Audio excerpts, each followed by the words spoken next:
क्या पाकिस्तान का सबसे बड़ा हथियार अब उसकी सबसे बड़ी कमजोरी बनता जा रहा है? क्या दशकों से भारत को डराने के लिए इस्तेमाल किए जाने वाला परमाणु कार्ड अब असर खो रहा है? और क्या भारत ने हाल की सैन्य कार्रवाइयों के जरिए दुनिया को ये संदेश दे दिया है कि अब वह परमाणु धमकियों से दबने वाला नहीं है? आज हम इसी बड़े सवाल का विश्लेषण करेंगे। पाकिस्तान ने पिछले कई दशकों में हर बड़े तनाव के दौरान अपने परमाणु हथियारों का जिक्र करके ये माहौल बनाने की कोशिश की कि भारत कोई बड़ा सैन्य कदम नहीं उठा सकता। दुनिया के कई रणनीतिक विशेषज्ञ भी मानते थे कि परमाणु हथियारों की मौजूदगी दोनों देशों के बीच एक ऐसी दीवार है जिसे कोई पार नहीं कर सकता।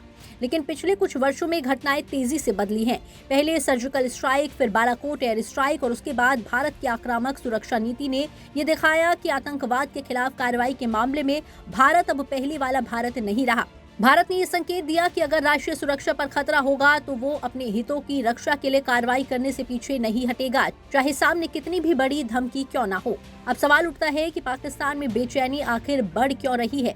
इसकी सबसे बड़ी वजह भारत की बढ़ती सैन्य और रणनीतिक ताकत है। हाल के वर्षों में भारत ने केवल अपने सैनिकों की संख्या या हथियारों के भंडार पर ध्यान नहीं दिया, बल्कि आधुनिक तकनीक, मिसाइल सिस्टम, ड्रोन क्षमता, अंतरिक्ष निगरानी और खुफिया नेटवर्क को भी मजबूत किया है।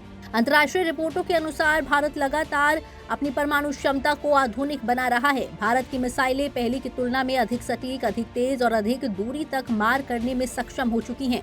इसके अलावा भारत की रक्षा नीति का सबसे महत्वपूर्ण पहलू है उसकी विश्वसनीय जवाबी कार्रवाई की क्षमता। यानी अगर कोई देश भारत पर हमला करता है तो भारत के पास जवाब देने के कई विकल्प मौजूद हैं।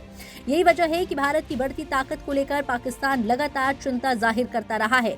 पाकिस्तान के रणनीतिक विशेषज्ञ भी मानते हैं कि भारत की सैन्य तैयारी का स्तर पहले से कहीं ज्यादा मजबूत हो चुका है और यही कारण है कि इस्लामाबाद में बेचैनी बढ़ती दिखाई दे रही है।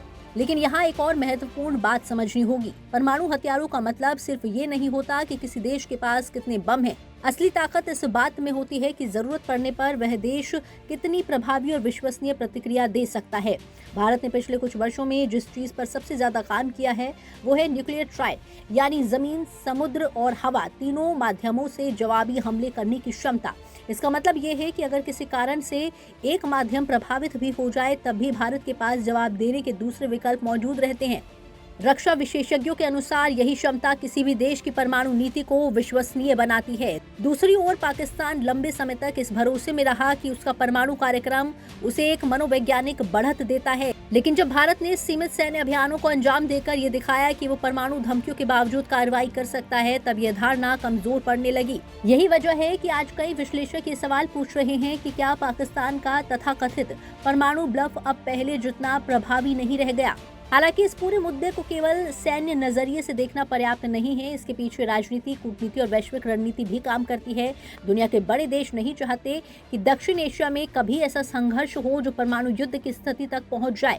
यही कारण है कि भारत और पाकिस्तान के बीच तनाव बढ़ने पर अंतर्राष्ट्रीय समुदाय हमेशा संयम बरतने की अपील करता है। लेकिन भारत की स्थिति अब पहले की तुलना में काफी मजबूत दिखाई देती है। दुनिया की बड़ी अर्थव्यवस्थाओं में शामिल भारत आज वैश्विक मंचों पर अधिक प्रभावशाली भूमिका निभा रहा है। रक्षा उत्पादन से लेकर आधुनिक युद्ध तकनीक तक भारत तेजी से आत्मनिर्भर बनने की दिशा में आगे बढ़ रहा है। इसका सीधा असर उसकी रणनीतिक ताकत पर भी दिखाई देता है। दूसरी ओर पाकिस्तान लंबे समय से आर्थिक संकट, राजनीतिक अस्थिरता और सुरक्षा चुनौतियों का सामना कर रहा है। ऐसे में उसके लिए सैन्य संतुलन बनाए रखना पहले की तुलना में अधिक कठिन होता जा रहा है। यही वजह है कि जब भी भारत अपनी नई सैन्य क्षमता का प्रदर्शन करता है तो पाकिस्तान की चिंता बढ़ जाती है। अब सबसे बड़ा सवाल यह है कि क्या वास्तव में पाकिस्तान का परमाणु डर खत्म हो गया है? इसका जवाब पूरी तरह हाँ या ना में नहीं दिया जा सकता। सच ये है कि परमाणु हथियार आज भी दुनिया के सबसे खतरनाक हथियार हैं और भारत, पाकिस्तान जैसे पड़ोसी देशों के बीच इनकी मौजूदगी हमेशा चिंता का विषय रहेगी। किसी भी तरह का परमाणु संघर्ष दोनों देशों के लिए विनाशकारी होगा।